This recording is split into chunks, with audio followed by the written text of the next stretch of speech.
In this video, I'll try to explain the concept of solving an equation with variables on both sides of the equation, both sides of the equal sign, showing marks, showing work like we learned in class last week.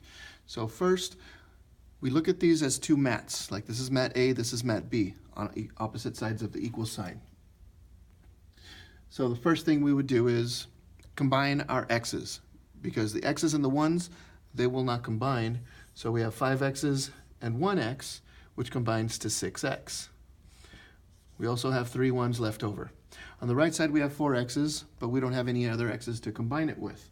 But we do have 4 negative 1's, and we have 1 negative 1. So those 4x's are now joined by 5 negative 1's.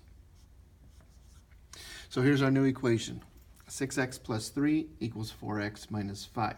Now we're trying to move away from the tiles and try to envision these using symbols and numbers instead. So now we have 6x plus 3 equals 4x minus 5. We're trying to get all of our x's on one side. So since we have 4x's here and 6x's here, we can take 4x's from both sides because that's what they share. So we show that with a negative 4x. So we're subtracting those 4x's. Now this gives us a 0 pair. Those 0 out. They're gone from the right side. We still have 5 negative 1's. Now when we take that away, make sure that we balance, do the same thing on both sides to keep that equation actually equal. That leaves us with 2 x's and 3 1's. Now the 3 1's and the 5 negative 1's, they don't share anything, so we can't just take them away from both sides like we did with the tiles. We would have to create a 0 pair, make the 2 x's all alone on the left by subtracting 3. So we subtract 3 1's from both sides to create that 0 pair, and now the x is all alone.